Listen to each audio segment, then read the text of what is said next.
บุคคลที่มีสติกับบุคคลที่ไม่มีสติย่อมแตกต่างซึ่งกันและกันบุคคลที่มีสติสภาวะจิตอยู่ในศีลสมาธิปัญญาบุคคลที่ขาดสติไม่ดำรงตนด้วยศีลไม่ได้ดำรงตนด้วยสมาธิไม่ได้ดำรงตนด้วยปัญญาบุคคลที่มีสติดำรงตนเช่นเป็นแม่ที่ดีของลูกดำรงตนเป็นพ่อที่ดีของลูกดำรงตนเป็นสามีที่ดีของภรรยาดำรงตนเป็นภรรยาที่ดีของสามีนี่แหละคือสติพวกเราทั้งหลายดำรงตนการเป็นนายจ้างที่ดีดำรงตนเป็นลูกจ้างที่ดีของนายจ้างพวกเราทั้งหลายนี่แหละผู้ที่ขาดสติบุคคลที่ขาดสตินั่นทำให้เป็นที่รังเกียจซึ่งกันและกันคนที่ขาดสติจะเป็นคนที่ไม่ซื่อสัตย์คนที่ขาดสติเป็นคนที่ไม่อดทนคนที่ขาดสติเป็นคนที่ขาดวิริยะภาคเพียรคนที่ขาดสติเป็นคนที่ตามใจตนเองตามใจตนเองดั่งสามีไม่ตามใจภรรยาคนที่ขาดสติอยู่ด้วยกันแต่ไม่ตามใจกันอยู่ด้วยกันไม่เข้าใจกันนี่แหละคนที่ขาดสติพวกเราทั้งหลายบุคคลที่มีสติจะทำให้เรารู้สึกตัวอยู่ตลอดเวลาบุคคลที่มีสติจะทำให้เรารู้สึกตัวก็หมายความว่ารู้สึกตัวว่าการเป็นพ่อเรามีลูกเรามีสามีโดยเฉพาะผู้นำครอบครัวซึ่งเป็นผู้ชายที่เรียกว่าพ่อที่เรียกว่าสามีบุคคลที่มีสติจะต้องรับภาระเป็นผู้รับภาระนะผู้มีสติคือผู้รับภาระเลี้ยงดูภรรยาตนเองลูกของตนเองนี่แหละคือผู้ที่มีสติก็ได้แก่ผู้เป็นสามีผู้เป็นพ่อจะต้องอดทนต้องขยันต้องวิริยะภาคเพียรจึงทำให้ผู้เป็นภรรยานั้นมีชีวิตอุดมสมบูรณ์ไปด้วยทรัพย์สมบัติปัจจัยสี่เครื่องอำนวยความสะดวกเมื่อมีลูกเกิดมาแล้วก็มีเครื่องอำนวยความสะดวกครบทุกอย่างบุคคลที่มีสติจะมีความพร้อมเรียกว่ามีความพร้อมตลอดกาลเวลามีความพร้อมกับการเปลี่ยนแปลงหรือเข้าใจการเปลี่ยนแปลงรู้ว่าเราแต่งงานรู้ว่าเราจะมีลูกบุคคลที่มีสติก็จะสะสมสั่งสมปัจจัยสี่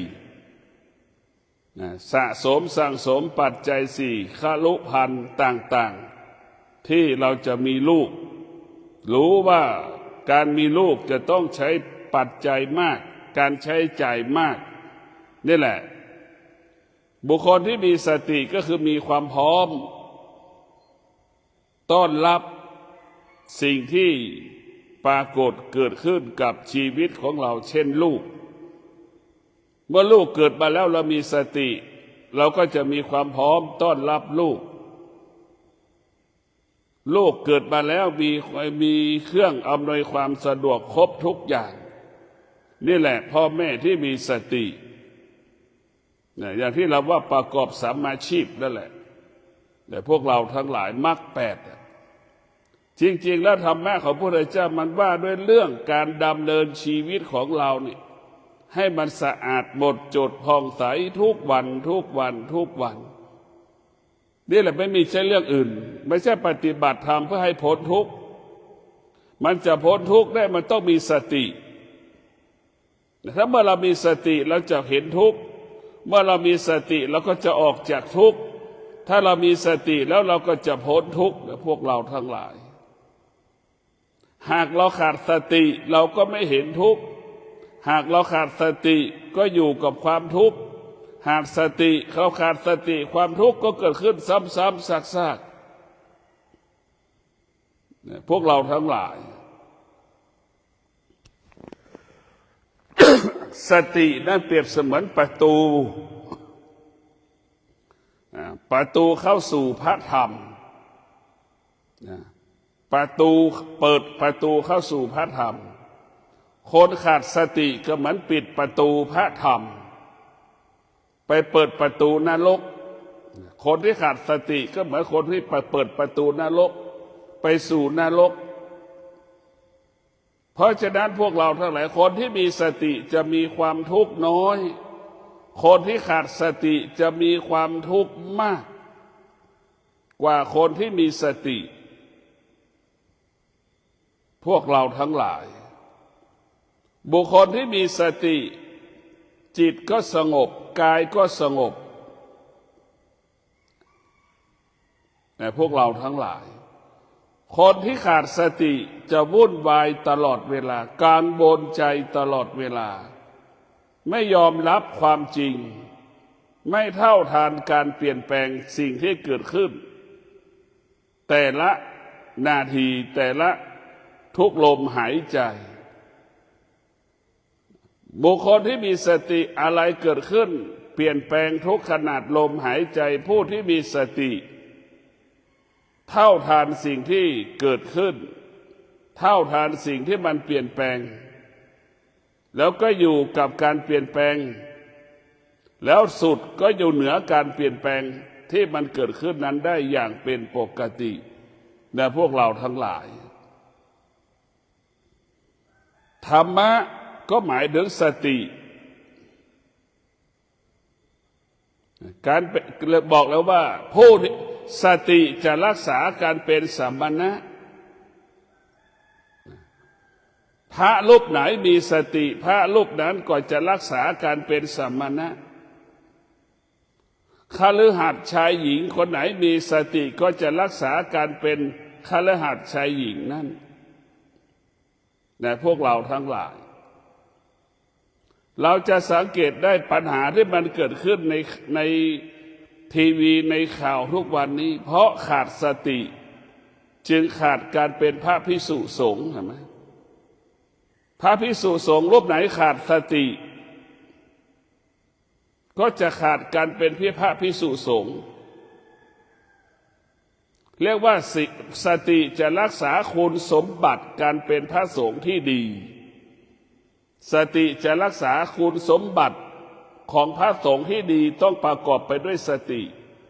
เมื่อพระสงฆ์รูปใดมีสติพระสงฆ์รูปนั้นจะไม่ล่วงละเมิดพระธรรมพระวินัยมนุษย์หญิงชายคนไหนมีสติก็จะไม่ล่วงละเมิดศีลทั้ง5 ข้อ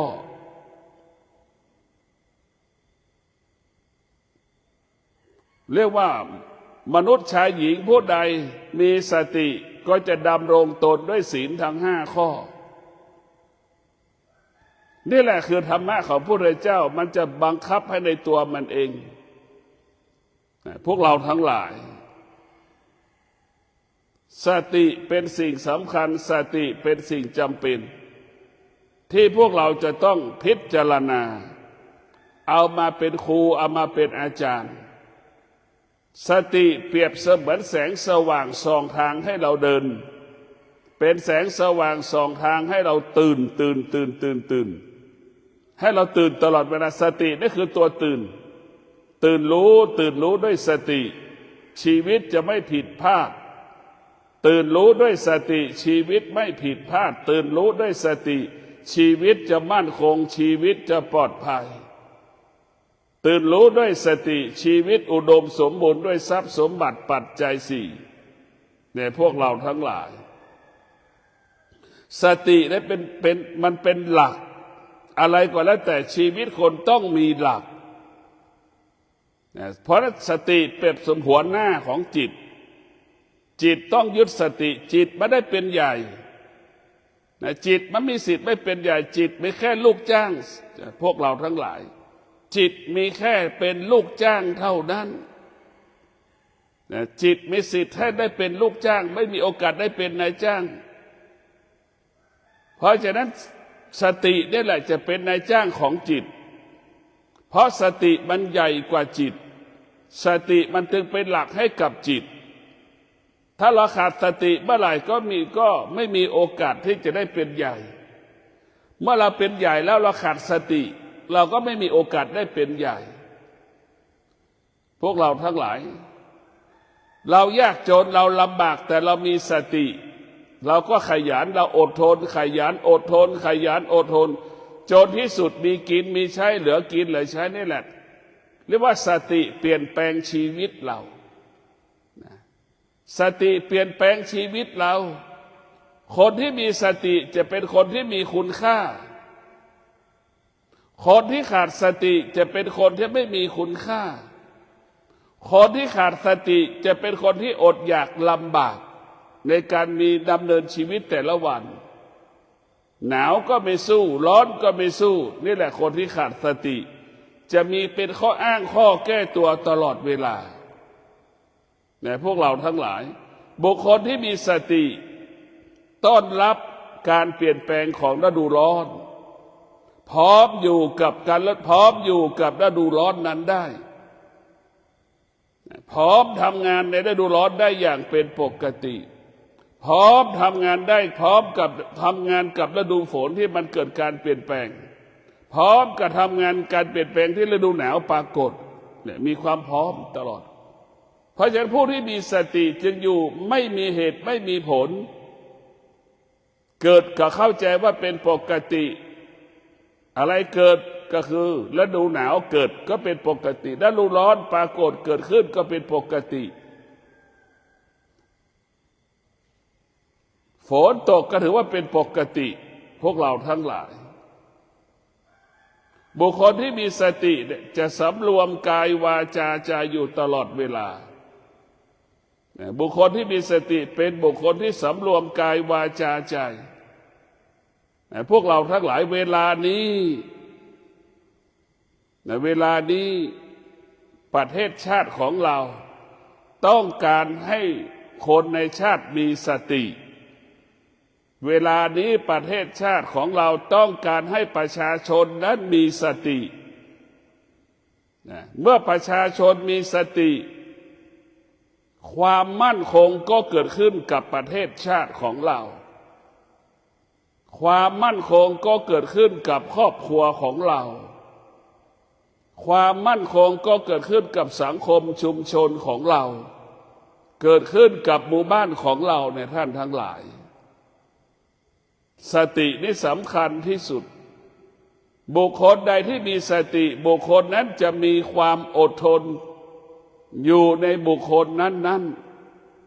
บุคคลใดมีสติบุคคลนั้นก็มีวิริยะภาคเพียรมีความเพียรเป็นเลิศจะพัฒนาก็ง่ายจะแก้ปัญหาก็สะดวกในพวกเราทั้งหลายเรียกว่าสติเปลี่ยนแปลงชีวิตสติเปลี่ยนแปลงชีวิตสติเปลี่ยนแปลงฐานะสติเปลี่ยนแปลงความเป็นอยู่สติจะยกฐานะและเปลี่ยนแปลงฐานะจากคนยากจนจะเป็นคนที่มีกินจากคนที่มีกินเป็นคนที่เหลือกินจากคนที่เหลือกินเป็นคนที่มีทรัพย์มีสมบัติกลายเป็นบุคคลเศรษฐีได้พวกเราทั้งหลายสติจะเปลี่ยนฐานะคนยากจนให้เป็นเศรษฐีตรงกันข้ามคนที่ขาดสติเศรษฐีขาดสติเศรษฐีก็เปลี่ยนแปลงกลายเป็นคนยากจนแต่พวกเราสติเท่านั้นถ้าขาดสติ ชีวิตก็เปลี่ยนแปลงไปสู่เขาว่ายากจนดังเศรษฐีจำนวนมากนะดังเศรษฐีจำนวนมากมีเงิน50 ล้าน20 ล้าน30 ล้าน100 ล้านวันนี้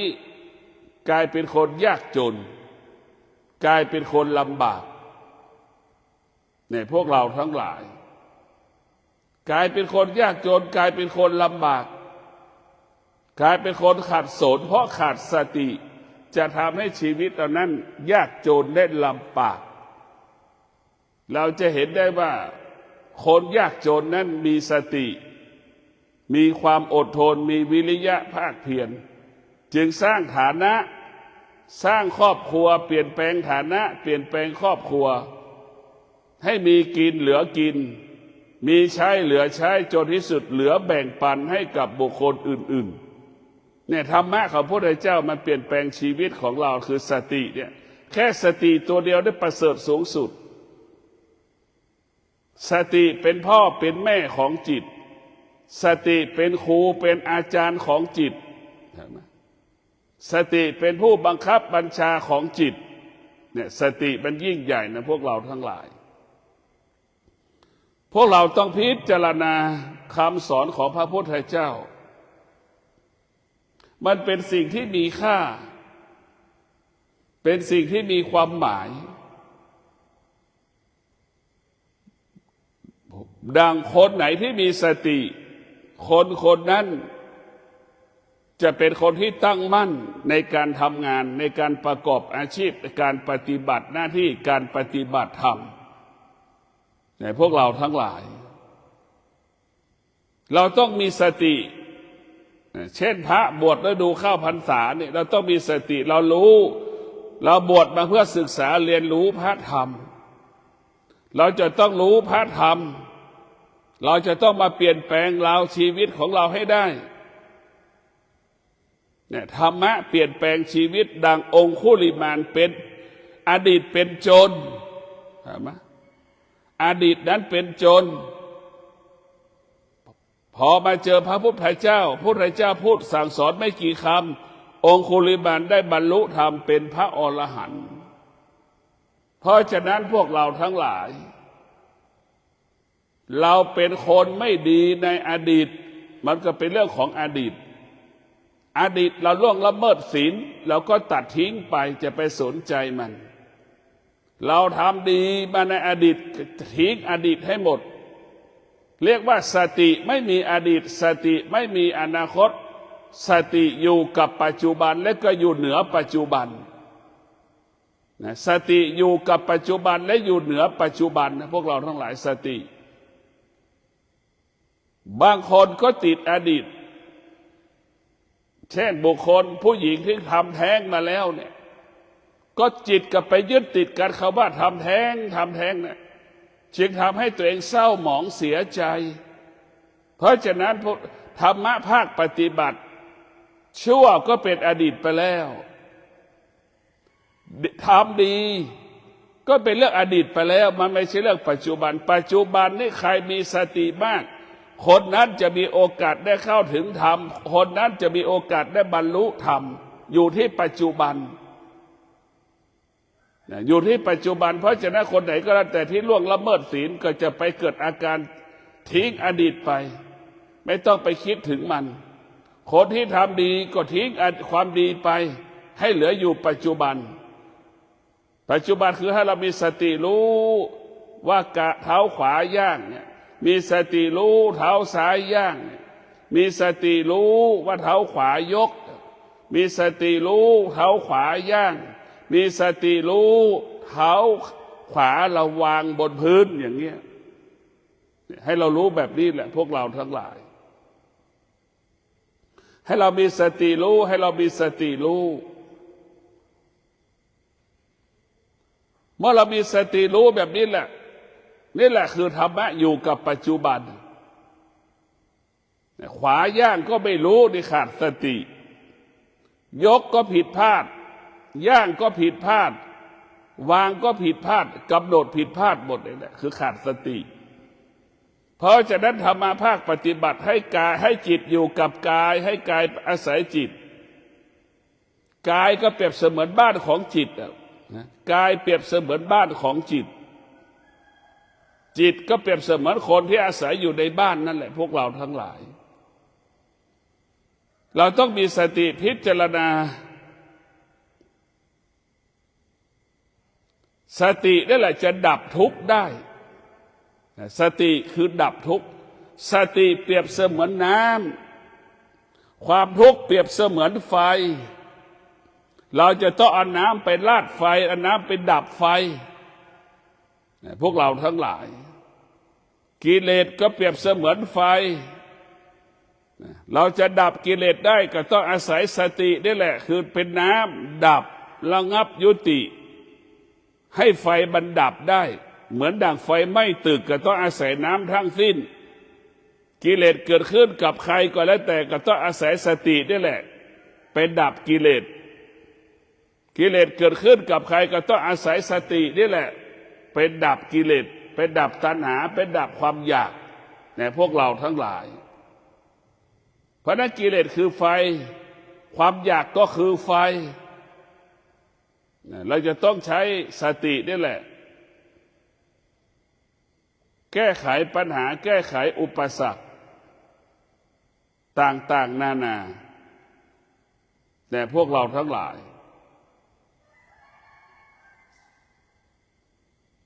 บุคคลที่มีสตินั้นดำรงตนด้วยศีลสมาธิปัญญาตลอดเวลาบุคคลที่มีสติจะเป็นผู้ที่เสียสละบริจาคทานให้ทานกับคนยากคนจนให้โอกาสคนยากคนจนให้โอกาสคนยากคนจนได้มีโอกาสได้ให้ชีวิตคนยากคนจนให้โอกาสคนที่ผิดพลาดเนี่ยคนที่มีสติจะไม่รังเกียจคนที่ผิดพลาดชีวิตที่ผิดพลาด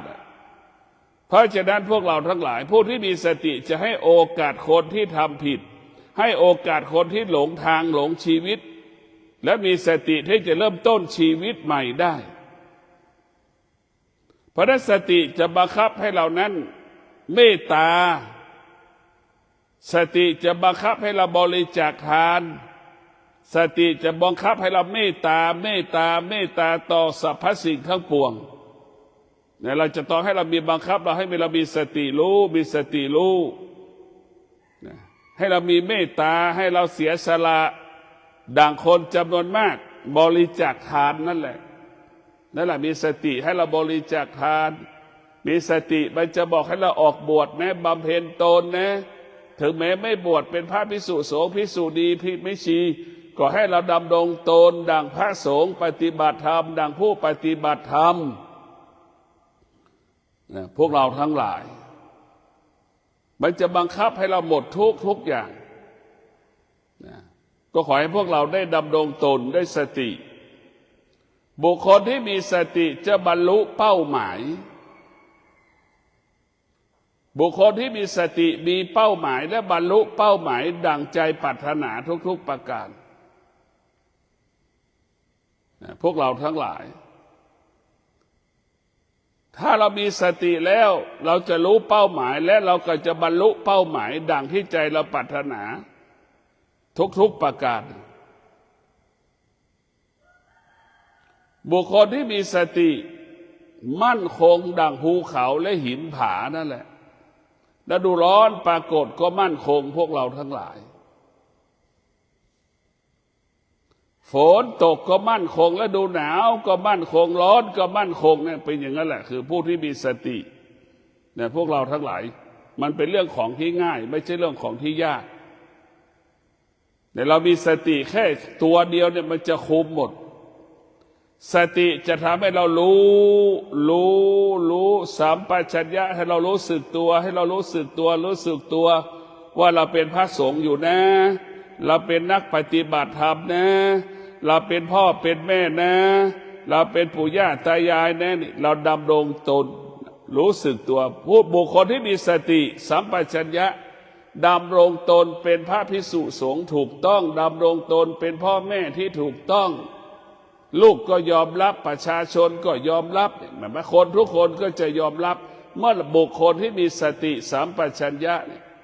จะเป็นที่ยอมรับของคนทุกคน บุคคลที่มีสติสัมปชัญญะเรียกว่าทำงานก็ไม่ผิดพลาดรู้จักหน้าที่ของตนเองรู้จักหน้าที่ของตนเองพวกเราทั้งหลายและทำหน้าที่นั้นได้ดีเยี่ยมทำหน้าที่ได้ดีเยี่ยมพวกเราทั้งหลายทำหน้าที่ได้ดีเยี่ยมจึงฝากให้พวกเราได้พิจารณาสติได้สำคัญที่สุดโดยเฉพาะสติสัมปชัญญะทุกคนมีสติสัมปชัญญะรู้สึกตัวแล้วนี่จะเกิดคำว่าสำเร็จดั่งพระอรหันต์ทุกรูปดั่งพระพุทธเจ้าทุกพระองค์ดั่งครูบาพ่อแม่ครูบาอาจารย์ทุกรูปที่ได้บรรลุธรรมก็เพราะสตินี่แหละพวกเราทั้งหลายตั้งมั่นรู้สึกตัวสติสัมปชัญญะให้เรารู้สึกตัวกินมากทำให้เราขี้เกียจอย่างนี้ผู้ปฏิบัติธรรมหรือคนที่ทำงานจะต้องกินมากหน่อยเพื่อจะได้มีพลังงานในการทำงานอย่างนี้แต่ผู้ที่ปฏิบัติธรรมไม่จะต้องลดการกินให้กินน้อยที่สุดไม่ให้กินมากให้กินพอประมาณเพื่อจะได้ปฏิบัติธรรมเรากินน้อยกินปานกลางเนี่ยเราจะปฏิบัติธรรมง่ายปฏิบัติธรรมสะดวกในพวกเราทั้งหลายสติคือพ่อคือแม่คนที่จะปกป้องชีวิตเราไม่ใช่พ่อไม่ใช่แม่คนที่จะปกป้องชีวิตเราก็คือสตินี่แหละกับตัวเรามีสติเมื่อเรามีสติเรานี่แหละคือปกป้อง